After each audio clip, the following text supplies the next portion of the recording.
کسی سمت سے آواز آتی ہے کہ بھئی پہلے تو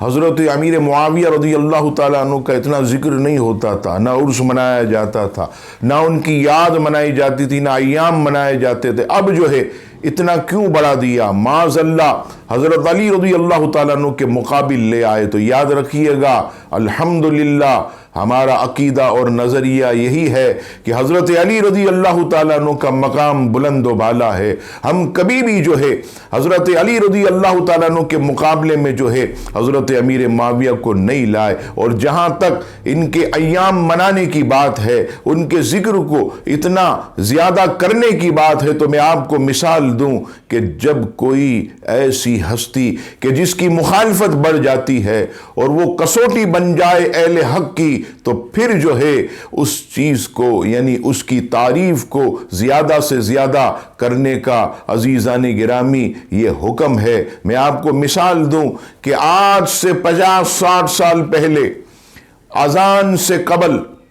مساجد میں اتنی کثرت سے درود پاک نہیں پڑھا جاتا تھا، اتنی کثرت سے درود و سلام نہیں پڑھا جاتا تھا، لیکن جب درود و سلام کی مخالفت ہونے لگی، اسے بدعت کہا جانے لگا، ناجائز کہا جانے لگا، تو پھر ہماری مساجد کے اندر الحمدللہ کثرت سے اذان سے قبل درود و سلام پڑھا جانے لگا۔ تو یہاں پر میں یہ بھی عرض کروں کہ آج سے 20-30 سال پہلے، 40 سال پہلے اصحاب رسول خصوصاً حضرت امیر معاویہ رضی اللہ تعالیٰ عنہ کی شان میں اتنی گستاخی نہیں ہوتی تھی، ان پر اتنا طعن نہیں کیا جاتا تھا، لیکن اب معاملہ بدل گیا۔ اب ان کی بے ادبی کی جاتی ہے، اب ان کی شان میں جو ہے وہ گستاخی کی جاتی ہے۔ تو ہم نے بھی الحمدللہ ان کی عظمت و رفعتوں کو بیان کرنا شروع کر دیا، اور الحمدللہ یہ صحیح احادیث کے اندر حضرت امیر معاویہ رضی اللہ تعالیٰ عنہ کی شان موجود ہے۔